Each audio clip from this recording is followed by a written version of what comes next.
अस्सलाम वालेकुम मोअज़्ज़ज़ नाज़रीन गिरामी। इमरान प्रतापगढ़ी साहब को अल्लाह ताला ने इतना ख़ासियतें दी हैं, वो भी सुनते हैं अभी आगे।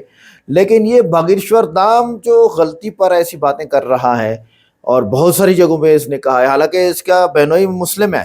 इसने खुद बोला है आपकी अदालत के एपिसोड में कि मेरे बहनोई मुस्लिम है, हज़ारों मेरे रिश्तेदार मुस्लिम हैं, फिर भी मुसलमानों के खिलाफ इस तरह कहना, तो इसका मतलब ये हो जाता है कि हम हिंदू पना दिखाएंगे, चाहे जहन्नम में जाएं, चाहे हमारे साथ कोई। इसके साथ ही योगी आदित्यनाथ के मुसलमानों के घरों को हम क्यों ना ढाएं? ये अगर कोई मासूम है या मजलूम है, हमें आके सबूत दे। ओ भाई, पहले सबूत देखो ना। अच्छा, दूसरा, फिर प्रतापगढ़ी साहब ने इसी मौके पर, जैसे बागेश्वर धाम ने कहा कि भाई निकाल दो, तोड़ दो, हिंदुओं मुसलमानों को खत्म कर दो, इनके घरों को ढा दो। तौबा है, तौबा है, तौबा है। आइए देखते हैं, वीडियो को लाइक करें, चैनल को सब्सक्राइब करें, वीडियो को व्हाट्सएप पे जरूर शेयर करें, कमेंट करके बताएं वीडियो कैसी लगी। इसलिए निवेदन है कि सब हिंदू एक हो जाओ और पत्थर मारने वालों के घर पर बुलडोजर चलवाओ। हम भी बुलडोजर खरीदेंगे और जो राम के काज पे और सनातनीय महात्माओं पर, संतों पर और भारतीय सनातनीय हिंदुओं पर पत्थर चलाएगा, हम बुलडोजर उसके घर पर चलाएंगे। क्योंकि ये भारत सनातनियों का है और सनातनियों के देश में अगर राम की यात्रा पर, रामनवमी पर कोई पत्थर मार दे, बुजदिलो, कायरो, जग जाओ।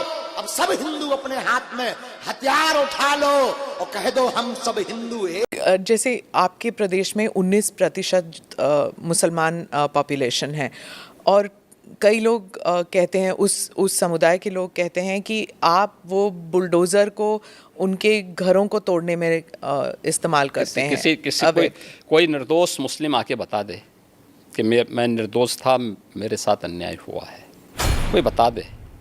कोई नहीं बोल सकता। और फिर न्यायपालिका तो सबके लिए खुली है ना।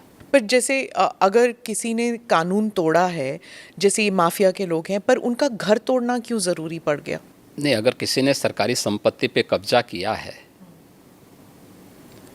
तो उसके लिए क्या करूं? आरती लेके जाऊं, थाली सजाऊं उनकी, जो अब तक होता था। उत्तर प्रदेश की जनता क्या चाहती है? उत्तर प्रदेश की जनता यही चाहती थी कि उनको सुरक्षा मिले और इन गुंडा तत्वों पर, इन माफियाज पर सख्ती हो। कि मेरे हिंदुस्तान से मेरी निस्बत कैसे तोड़ोगे, निस्बत कैसे तोड़ोगे। आवाजों को दबाने के लिए, कुचलने के लिए लाके खड़े कर दिए गए हैं मशीनें और डराया जा रहा है। मैं गवा रहा हूं जहांगीरपुरी से लेकर के शाहीन बाग तक, मैं खड़ा रहा हूं वहां पर। मैं इसलिए ये मिसरे पढ़ता हूं, अगर लगे कि मुझे इस स्टेज पर भी खड़े होकर के मिसरे पढ़ने चाहिए तो मैं आपकी आवाज बन के बोलने की हिम्मत करता हूं। और उसी तरह से आपका साथ मिलेगा तो मुझे लगेगा कि मैं सच्चे लोगों के बीच में खड़ा हूं। कि मेरे हिंदुस्तान से मेरी निस्बत कैसे तोड़ोगे, निस्बत कैसे तोड़ोगे। अगले मिसरे पे आपका जो समर्थन है वो सिर्फ इस दीवार में कैद न रह जाए, पूरे हिंदुस्तान तक जाए। मैं दिल्ली में खड़ा हूं कि मेरे हिंदुस्तान से मेरी निस्बत कैसे तोड़ोगे, निस्बत कैसे तोड़ोगे। मेरे हिंदुस्तान से मेरी निस्बत कैसे तोड़ोगे। छत तोड़ोगे लेकिन मेरी हिम्मत कैसे तोड़ोगे। मेरे हिंदुस्तान से मेरी निस्बत कैसे तोड़ोगे, निस्बत कैसे तोड़ोगे।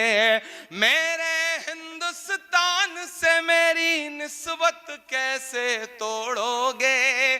छत तोड़ोगे लेकिन मेरी हिम्मत कैसे तोड़ोगे। मेरे हिंदुस्तान से मेरी निस्बत कैसे तोड़ोगे, निस्बत कैसे तोड़ोगे। पहला बंद पढ़ता हूं इस नज्म का कि तुमने मेरे मुल्क का सारा ताना बाना तोड़ दिया। तुमने मेरे मुल्क का सारा ताना बाना तोड़ दिया।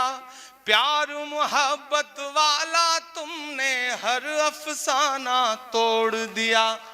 तुमने मेरे मुल्क का सारा ताना बाना तोड़ दिया, प्यार मोहब्बत वाला तुमने हर अफसाना तोड़ दिया, पर तुमसे नहीं टूटेगा मेरा भारत कैसे तोड़ोगे, छत तोड़ोगे लेकिन मेरी हिम्मत कैसे तोड़ोगे, मेरे हिंदुस्तान से मेरी निस्बत कैसे तोड़ोगे, निस्बत कैसे तोड़ोगे।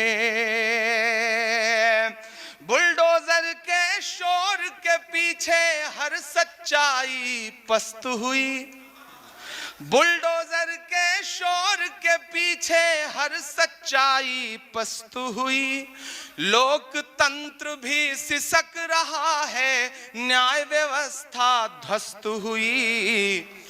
काश कभी सोचा होता ये गुर्बत कैसे तोड़ोगे, छत तोड़ोगे लेकिन मेरी हिम्मत कैसे तोड़ोगे, मेरे हिंदुस्तान से मेरी निस्बत कैसे तोड़ोगे, निस्बत कैसे तोड़ोगे।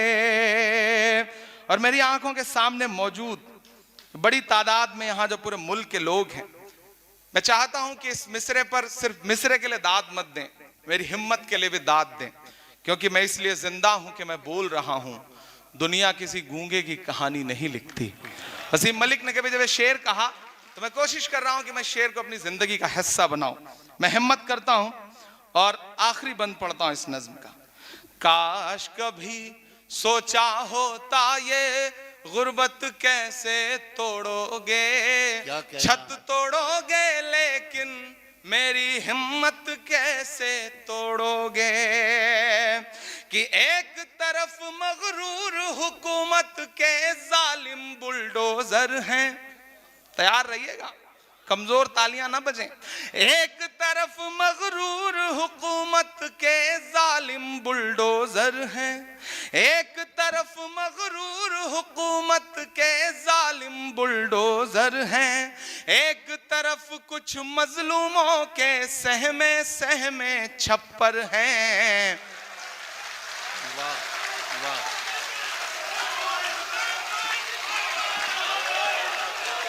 शुक्रिया। दाद मुझे अगले मिसरे पे चाहिए, दाद मुझे अगले मिसरे पे चाहिए। शुक्रिया, आपने एडवांस में थोड़ी सी दे दी। एक तरफ मगरूर हुकूमत के जालिम बुलडोजर हैं। मैं अभी शाहीन बाग में गया जिस दिन बुलडोजर चल रहा था, सामने खड़ा हुआ तो मीडिया किस तरह से झुंड बना के आता है, तो उन्होंने कहा आपको क्या लगता है क्यों तोड़ा जा रहा है। मैंने कहा ये सवाल आप उनसे पूछिए, जब इंक्रोचमेंट है ही नहीं तो क्यों तोड़ा जा रहा है, ये सवाल उनसे पूछे। तो बोले इसका मतलब कांग्रेस शाहीन बाग के साथ खड़ी है।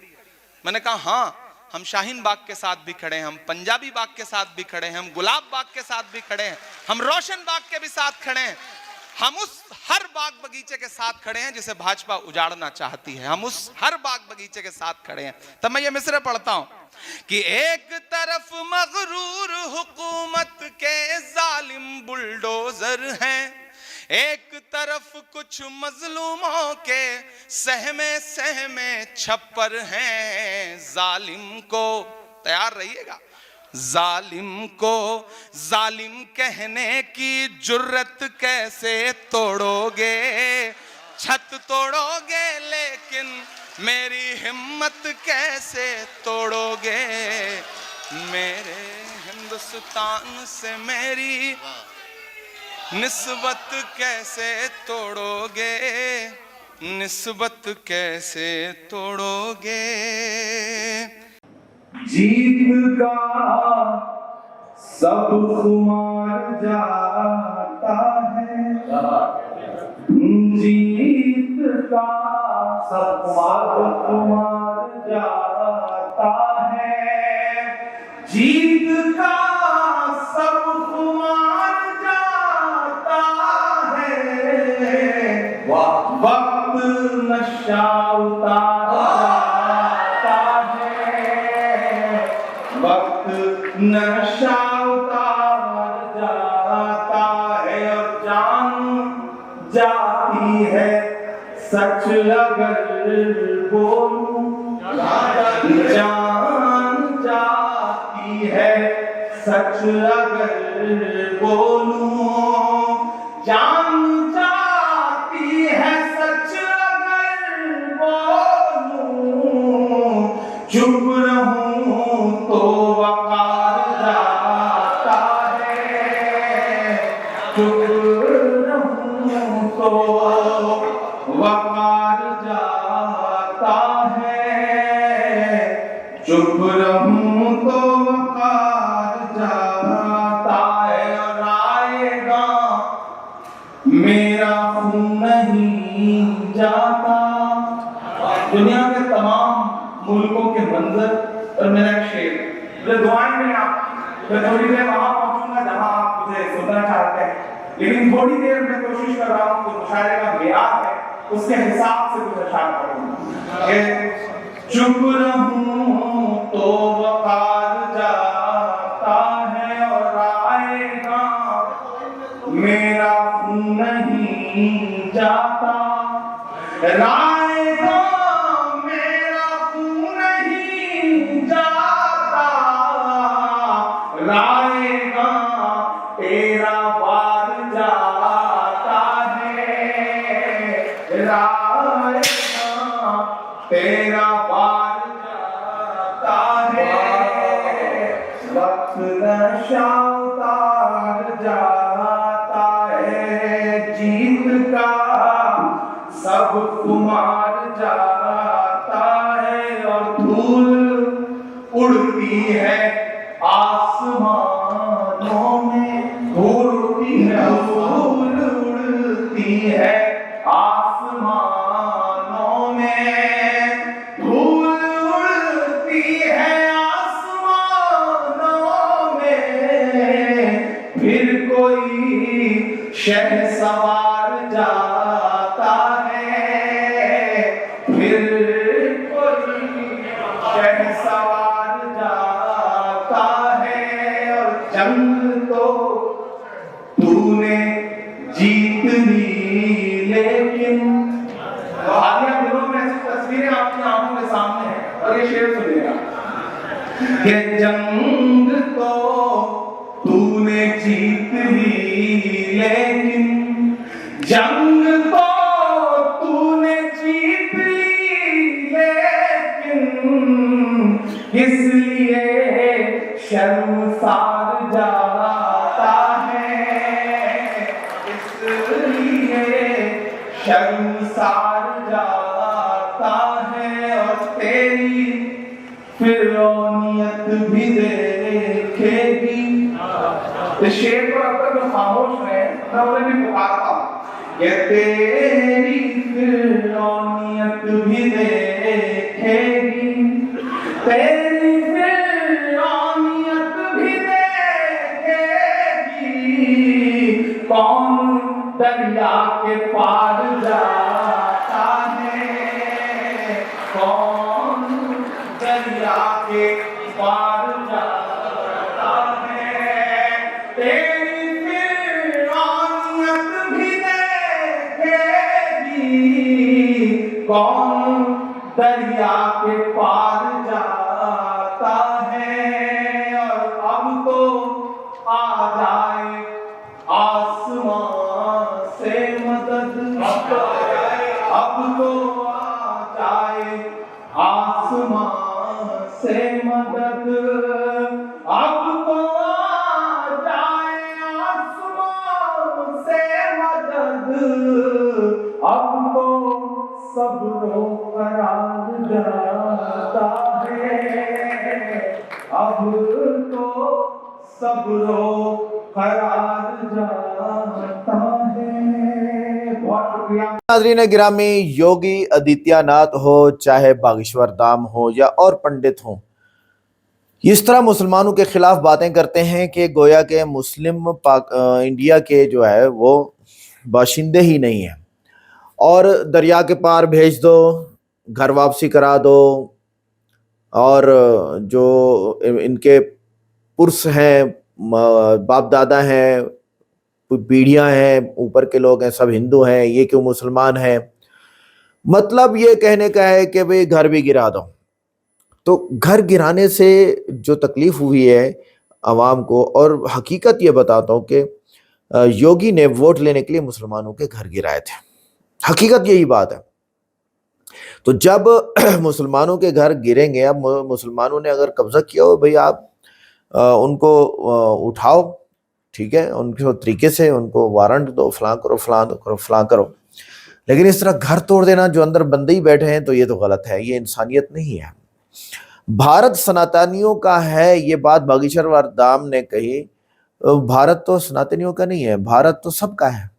जो भारत के बाशिंदे हैं, वहाँ के नागरिक हैं, और वहाँ की उनके पास रिहाइश और डोमिसाइल्स और आईडी कार्ड, पासपोर्ट वहाँ उनके पास मौजूद हैं, और कागजी कार्रवाई मौजूद है, तो वो इंडियंस ही हैं, याद रखिएगा।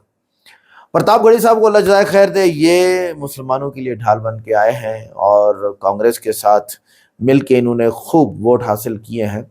और फिर इन्होंने जो बातें की हैं कि हाँ, घर तोड़ोगे हमारे, या दिल तोड़ोगे हमारे, फलां करोगे फलां करोगे फलां करोगे। इस्लाम और मुस्लिम और गैर मुस्लिम में फ़र्क होता है बड़ा।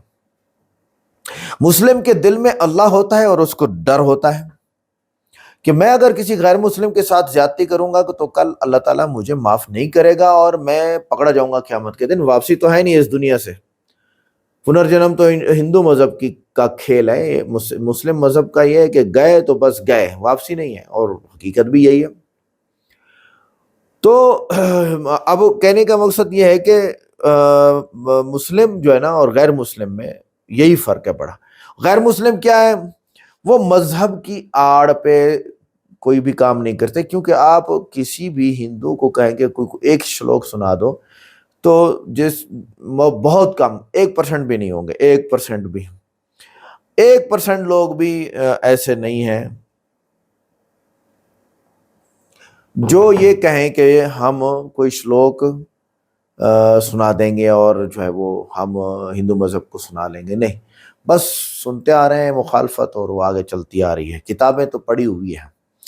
तो आज की वीडियो इस तरह थी। मुझे बहुत आज प्राउड फील कर रहा हूँ मैं, और प्रतापगढ़ी साहब को अल्लाह जज़ाए खैर दे, बागेश्वर धाम को और योगी आदित्यनाथ को अल्लाह हिदायत दे, और अगर इनके हक में हिदायत नहीं है तो खुद ही फैसला कोई फरमा दे। तो मिलते हैं नेक्स्ट वीडियो में। अस्सलाम।